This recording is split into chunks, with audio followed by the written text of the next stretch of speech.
Ilabas nyo na! Ano ba naman yan? Ilabas nyo na kasi! Bakit nyo pa kasi tinatago yung si Pastor Apollo Quiboloy? Ano bang meron dyan? Ano, diamante ba yan? Kung kaya't hindi nyo kayang isuko, ilabas nyo na! Well, para sa akin, mukhang diamante nga naman itong si Quiboloy dahil, pinag-aagawan siya. Pinag-agawan noon ng Senate, pinag-agawan ng Congress, pinag-agawan ng RTC at ng Korte. Talaga nga namang ginto, talaga nga namang diamante itong si Quiboloy na pag nahuli ay tsak, parang nanalo ka sa loto dahil sa pool. Alam niyo kung bakit sa pool? Justice has been served na pag nahuli itong si Quiboloy. So ngayon nga po guys, lumaganap naman ang katangahan ng mga DDS supporters. Alam nyo nagiging gamol na talaga. Nagiging gamol na yung utak ng mga Duterte's Bobos supporters nung hinuli si Quiboloy. Kasi guys, ito yung logic nila. Yung mga yung mga PNP SAP daw guys ang lumabag. Kasi mayroon daw pong pangyayaring breach. Yan po yung claim nila. Breach daw po. May paghaharang, walang due process. Yan po yung claim nila. O kagaya nitong post ni Malutiktik. Ano sabi? At 4:55 ng madaling araw, the main cathedral compound of the Kingdom of Jesus Christ in Davao City has been breached by the PNP SAF and the crowd dispersal unit 06-10-24. Tapos sasabihin nila na ganito, yung simbahan dapat hindi nyo dinadamay sa mga ganyang klaseng bagay Sagrado yan yung simbahan. Alam namin na sagrado yung simbahan, kaso dyan nagtatago yung demonyo 'Di ba? Yan po yung alam ng PNP na baka sakali dyan nagtatago yung demonyo. Kung may respeto din si Quiboloy, sana hindi siya nagtatago dyan sa mga lugar na yan. 'Di ba? Yung simbahan, banal na lugar yan, banal na tahanan yan, tapos dyan ka magtatago, 'di ba demonyo ka? Yan yung sabi ng mga yung nasa Senate hearing. Quiboloy, demonyo yan. 'Di ba? Ni-rape yung 11 years old, may kasong fraud, coercion, human trafficking, money laundering. 'Di ba? So, talagang demonyo nga. Anyway, yan po yung yung fake news ng mga supporters ni Quiboloy na meron daw pong nangyayaring pag-breach. Meron daw pong nangyaring pag-breach. Sa totoo lang naman, fake news. Kasi kung meron pong breaching na nangyari, wala sanang due process. Ang problema, sila kamo yung nangharang.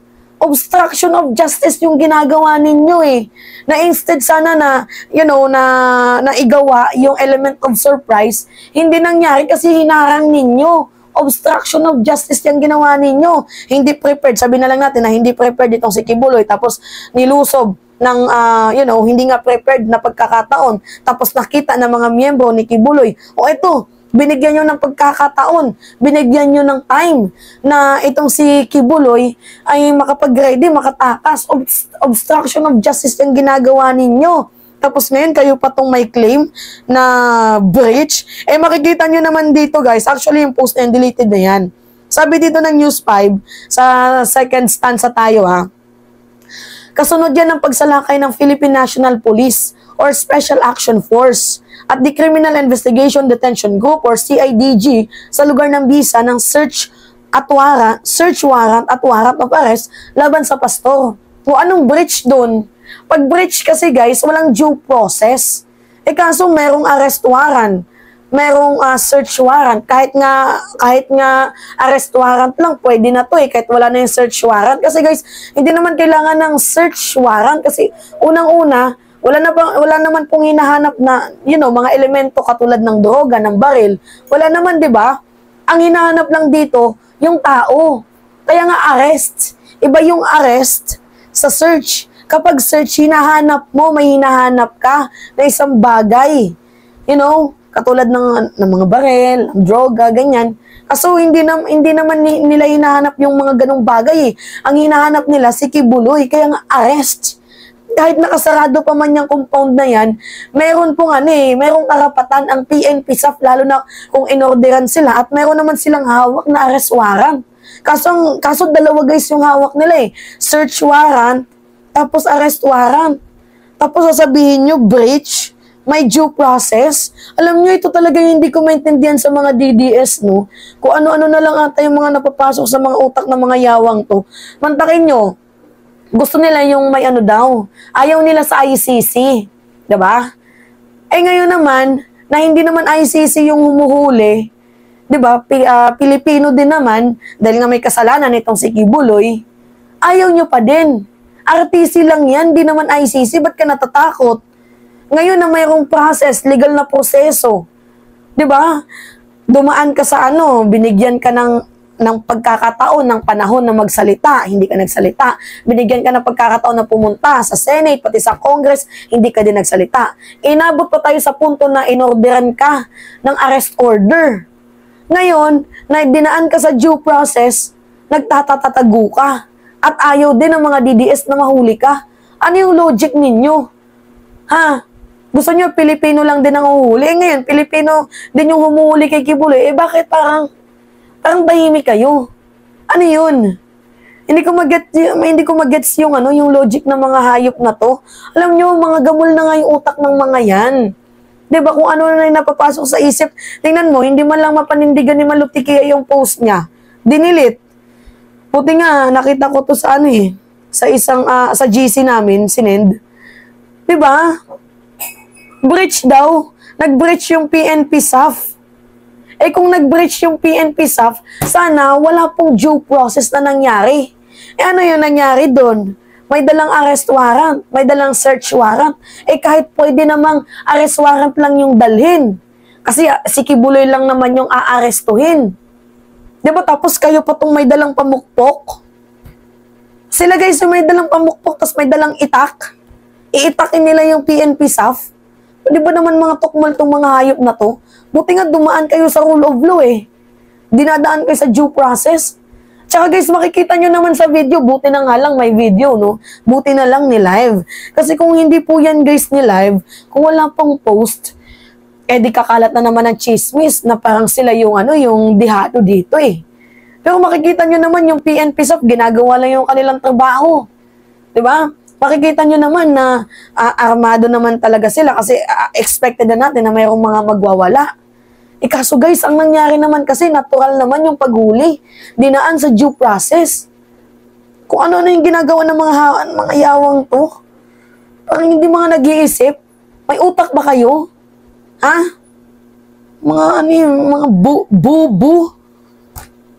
Buti na lang may nag-video, nakita natin yung buong pangyayari. Eh kung wala, di ba makikita nyo naman na sila yung nangaharang? So paano nyo nasabing breach? Ito nga na-play ko na to sa inyo kanina pero ulitin natin ulit. Tingnan nyo tingnan nyo kung sino yung nag-breach. May kaso pa kayo, obstruction of justice yung ginagawa ninyo. Ito, tingnan nyo.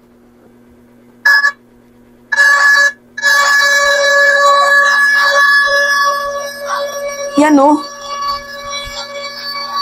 Inaharang nila. Tingnan nyo.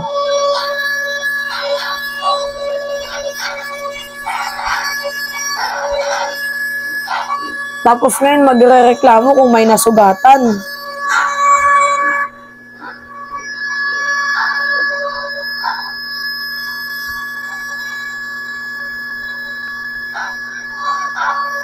Alam nyo, wala dapat magreklamo dyan kasi may arrest warrant si Kibuloy eh. Tingnan nyo mamaya guys, may babaeng may hawak ng pamalo. Pupukpukin nila yung PNP SAF. Yan may nakakulay pink. Yan yan.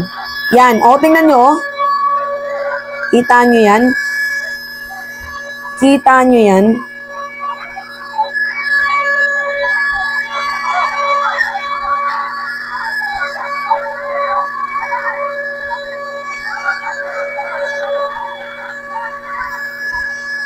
Diba?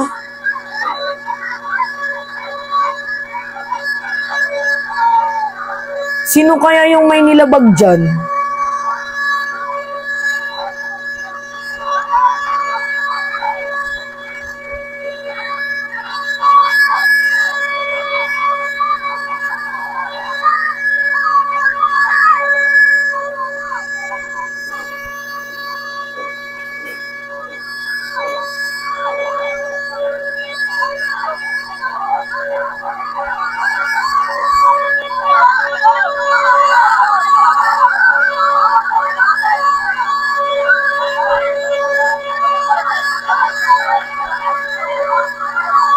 O, di ba mga nagwawala?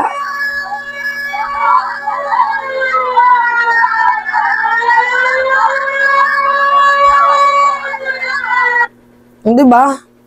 Kita nyo naman sa video. Kaya nga hindi mapanindigan ni Tikia yung nangyari. Yung post niya, dinilit. Breach daw, hinarang daw. Eh di ba sila yung nangarang? Kitang-kita nyo naman sa video. Mga tukmol talaga tong mga ano na to. Yawang to. Kung ano-ano ng mga nasa utak ninyo. Uy, magbago na kayo. Titibay nyo din eh, no? Basta lang meron lang maisisi, no? Wala, ano na talaga nila yan? Hobby na talaga nila yan. Anyway, yun guys. Bigla akong napakontent na naman. It's me again, si Mima Alicia nyo at nagbabalik ulit para sa ating panibagong video.